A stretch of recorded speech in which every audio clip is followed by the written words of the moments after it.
Hello everyone, and welcome back to another Transformers review. And as you can see, we have G1 Blur.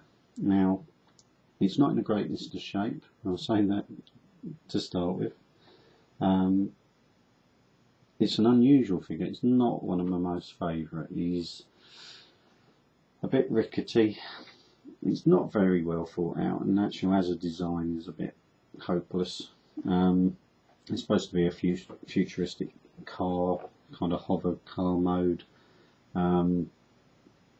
It's not brilliant. I mean, as you can see, he's got some wheels underneath, sort of like some large ones here and some little ones at the back to run on. Actual bodywork is quite horrendous. Obviously, he came out around the '86 movie time, because that was, I think, the first time we saw him. He was defending Autobot City. But there's not a lot to be said for his vehicle mode. I mean, there's some nice sticker applications as they usually were on G1. A bit of detail, painted windscreen for the car mode. And a little bit of painted detail which does tend to wear. I don't know if you can pick that up. There's a little bit of wear on the edges on the front of the, I don't know what you call them, outrigger parts. Obviously it's like a jet mode on the back, so it's like some kind of hover car. So I suppose it's supposed to go along a bit like a Star Wars speeder. I mean, it's not brilliant. I mean, you can even see his face in the top there if you turn it the right way. It never closes up sort of right how you think it should shut completely, really. But anyway, like I say, not my most favourite, but he's still a G1, classic G1, so I had to get him really to complete the set. He comes with this part which becomes a shield. Mine has got the classic problem of a broken tab on there. It does still hold on. You see, if you do get one like that, it does still hold on just about on the front, but it obviously makes it a little bit weaker, but that's just down to plastic weaknessing over time. He came with a black blaster as well, which I'll show you there. Right, for his transformation, you take the rear part of the underneath of the car and fold it out, and you bring that right round to the front there, and then you've got some little feet to flip out, which are the rear wheels, and they just go like that, and that's effectively the legs done. Now, the one nice thing about this, and it does help keep him stood up, is the fact that this darker area of his legs is actually cast metal.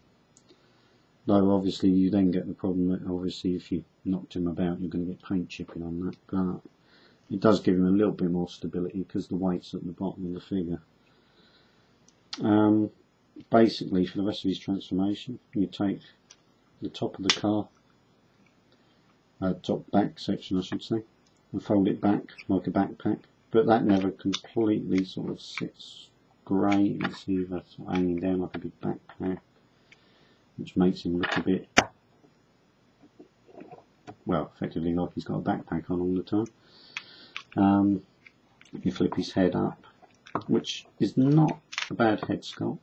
It's got no movement in it, you can't turn from side to side, but it's not bad. I'll bring that in so you can see the head sculpt.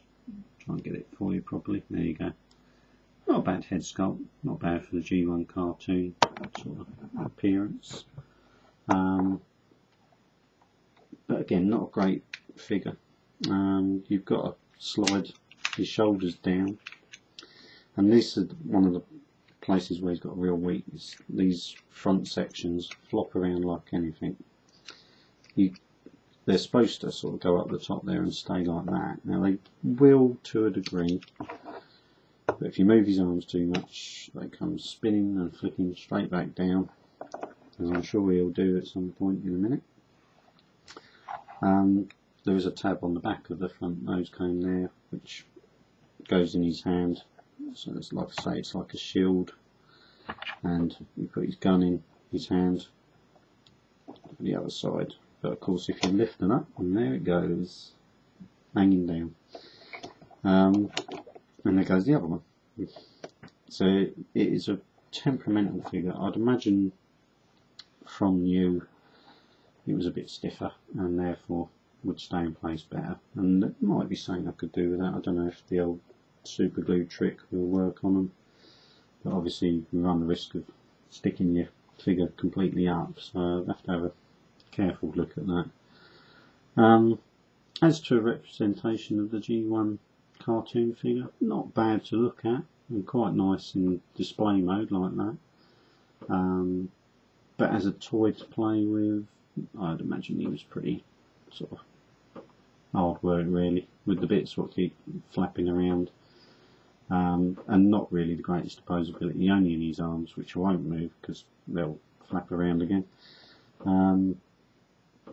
Yeah, not brilliant, and the alt mode is a bit sad. It doesn't really have a lot going for it. I'll just bring the camera up a little bit so you can see him a bit better. Bring him in. Obviously rub sign on his shield, and that would have been the Autobot logo. We'll change that at some point and put a fresh one on.